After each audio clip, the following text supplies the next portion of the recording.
Hai, welcome back to my YouTube channel bersama Amel Queen Sofia di sini. Hello sobat pembelajar bahasa Inggris dimanapun berada, terutama kalian, the student of senior high school. Mari merapat di sini. Pada video kita kali ini, kita akan membahas grammar atau struktur bahasa Inggris yang dipelajari di kelas 10 jenjang SMA semester pertama, yaitu the simple present tense. Di mana bentuk waktu ini sebagai salah satu ciri language features atau tata bahasa yang terdapat di dalam teks deskripsi atau descriptive text yang telah dibahas di video sebelumnya. Diberikan juga soal latihan beserta kunci jawabannya di akhir video. Sobat pembelajar bahasa Inggris, apakah itu the simple present tense? Mari kita lihat definisinya. Definition. Simple present tense is a form of verb that show the action or state is occurring in the present, used for habitual actions, general truths, and schedules event. Artinya, the simple present tense itu adalah bentuk waktu yang digunakan untuk menyatakan kejadian yang terjadi di masa kini, kegiatan rutin atau kebiasaan, kebenaran atau fakta umum. Pattern atau rumus the simple present tense sebetulnya terbagi menjadi dua, yaitu pertama di mana predikatnya menggunakan verb, dan yang kedua predikatnya menggunakan rm is atau to be tanpa menggunakan verb. Rumus umum untuk the simple present tense yang menggunakan verb yaitu subject plus verb one atau verb pertama atau verb dasar. Dan yang kedua yaitu subject plus verb one ditambahkan s dan is. Mari kita analisis contoh kalimat the simple present tense bentuk afirmatif atau positif atau bentuk pernyataan. Dalam suatu kalimat sederhana, minimal mengandung subjek, verb, dan objek. Untuk the simple present tense, kita menggunakan verb one atau verb bentuk pertama. Di sini saya ambil contoh, verb one-nya adalah drink. Maka apabila kita rangkai dengan subjek dan objeknya, menjadi sebuah kalimat, I drink coffee. You drink coffee. We drink coffee. They drink coffee.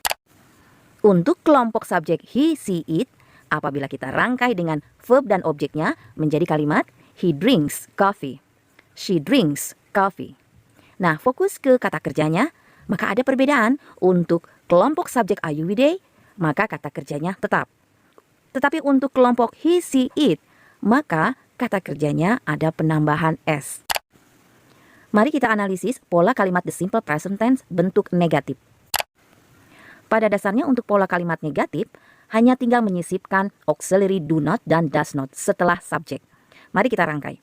Yang pertama, subjek I, you, we, they, maka auxiliary atau kata kerja bantunya yaitu menggunakan do not.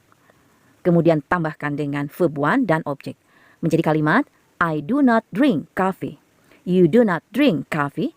We do not drink coffee. Nah, do not ini juga bisa disingkat menjadi don't. For example, I don't drink coffee. You don't drink coffee. Untuk kelompok subjek he, she, it, maka kata kerja bantunya menggunakan does not atau doesn't. Mari kita rangkai. He does not drink coffee. Atau he doesn't drink coffee. She does not drink coffee. Atau she doesn't drink coffee. Bagaimana dengan pola kalimat interrogatif atau kalimat tanya di dalam the simple present tense? Mari kita analisis. Untuk membuat kalimat tanya, letakkanlah auxiliary do dan does di awal kalimat. Kemudian diikuti dengan subjek, verb, dan objek. Tidak lupa di akhir harus menggunakan tanda tanya atau question mark. Saya bacakan contoh kalimatnya. Do you drink coffee? Do they drink coffee? Untuk kelompok subjek he, she, it, maka auxiliary yang digunakan yaitu does. Letakkan di depan kalimat.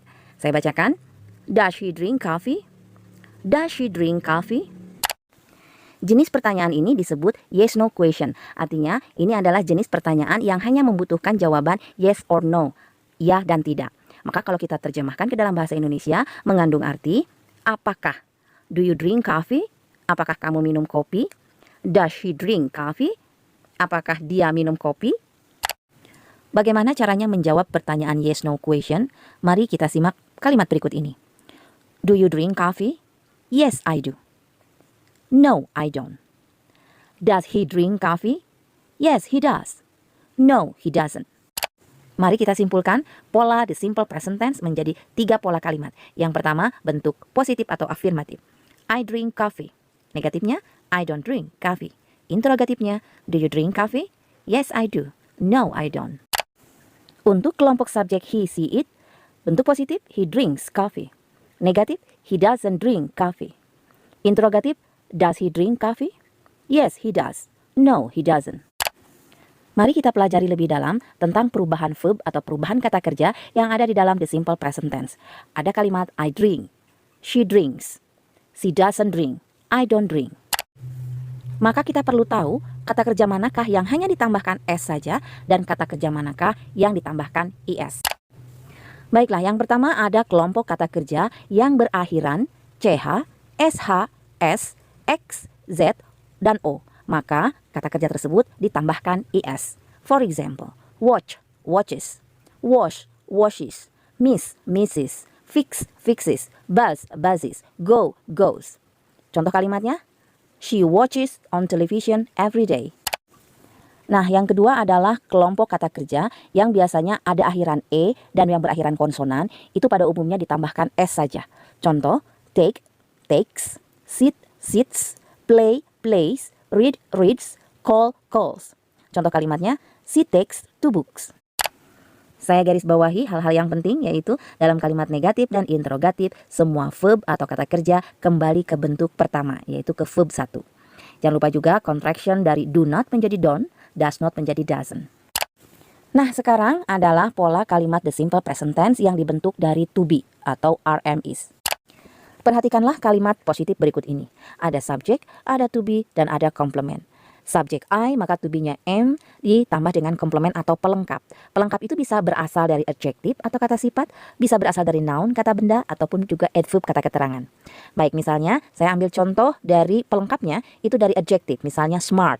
Kemudian ada juga pelengkap yang lain yang berasal dari kata benda atau noun, yaitu student. Kemudian dari adverb atau kata keterangan, misalnya very fast. Nah, sekarang adalah pola kalimat negatif. Perhatikanlah susunannya, yaitu ada subjek, ada to be plus not, kemudian juga ada pelengkap atau komplement. Contoh kalimatnya, I am not smart. You are not student. He is not smart. Bagaimana untuk kalimat interrogatifnya? Yang ini adalah kalimat interrogatif yes no question, yaitu letakkanlah to be-nya, yaitu RM is itu diletakkan di awal kalimat, kemudian disusul dengan subjek dan komplement. Jangan lupa question mark atau tanda tanyanya. Am I smart? Are you student? Is he student? Is she smart? Are you student? Nah, bagaimana cara menjawabnya? Apakah kamu pelajar? Dijawab dengan yes, I am. Kalau bukan, no, I am not. Kalau pertanyaannya, is she student? Kalau iya, yes, he is. Kalau bukan, no, he isn't. Mari kita simpulkan the simple present tense yang berasal dari to be. Kalimat positifnya adalah I am student. Negatifnya, I am not student. Interrogatifnya, are you student? Yes, I am. No, I am not. He is smart.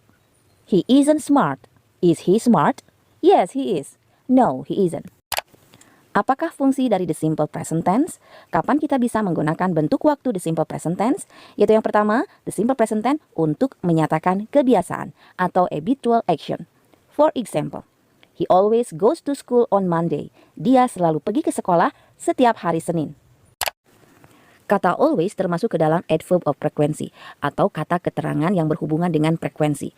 Always itu artinya selalu. Maka ada adverb of frequency yang lainnya seperti every, usually, regularly, normally, dan lain sebagainya. Fungsi yang kedua dari the simple present tense adalah untuk menyatakan kondisi atau keadaan sekarang. For example, I believe in you. Kata kerja apakah yang menyatakan kondisi atau keadaan, yaitu selain dari believe, ada juga have, like, dislike, love, dan lain sebagainya. Yang paling terakhir, the simple present tense adalah untuk menyatakan kebenaran umum atau general truth. For example, the earth goes around the sun. The fire is hot. Untuk lebih mempermudah pemahaman the simple present tense ini, maka kita bandingkan dengan past simple dengan future simple. Nah, kalau past simple berarti kejadian dan peristiwanya berlangsung di waktu yang lampau, yaitu past. Kemudian present simple berarti kejadian maupun peristiwanya berlangsung atau terjadi di masa kini atau now. Sedangkan future simple berarti kejadian maupun peristiwanya belum terjadi dan akan terjadi di masa yang akan datang. Practice makes better. Waktunya berlatih. Exercises A. Put the verb into the correct form. Rubahlah kata kerja di bawah ini menjadi kata kerja yang betul sesuai dengan the simple present tense. Number 1. The swimming bath open at 9 o'clock and close at 18:30 every day. Jawaban yang betulnya adalah the swimming bed opens at 9 o'clock and closes at 18:30 every day. Number 2. What time the bank close in Britain? Jawaban yang betulnya, what time does the bank close in Britain? Nah, silahkan sahabat pembelajar bahasa Inggris untuk mengerjakan dari nomor 3 sampai nomor 9. Exercises B. This time you have to read some sentences and correct them. The English is correct but the information is wrong. Write to correct sentences each time. Jadi kalian harus membetulkan kalimat di bawah ini. Jadi kalau bahasa Inggrisnya strukturnya itu betul tetapi informasinya katanya yang salah. Dan buatlah 2 kalimat. Nomor 1, oke. The sun rises in the west. Matahari terbit dari barat. Untuk strukturnya betul tetapi tentu saja informasinya salah. Bahwa matahari itu harusnya terbit dari timur. So, betulkan dengan 2 kalimat. The sun doesn't rise in the west, but the sun rises in the east. Exercises C. Now you have to use these sentences to make question. Begin your question with the word in brackets. Jadi tugasnya adalah kalian membuat kalimat tanya dengan kata tanya yang ada di dalam kurung. Baik, saya berikan contohnya. Number 1. Anne watches on television. How often? Jawabnya, how often does Anne watch on television? Number 2. I write to my parents. How often? Jawabnya, how often do you write to your parents? Nah, sobat pembelajar bahasa Inggris, cobalah untuk menjawab soal-soal yang saya berikan. Jangan khawatir, ada answer key atau kunci jawabannya di akhir video. Next video, saya akan membahas tentang adjective dan adverb. So, sampai di sini dulu. Thanks for watching. See you, bye.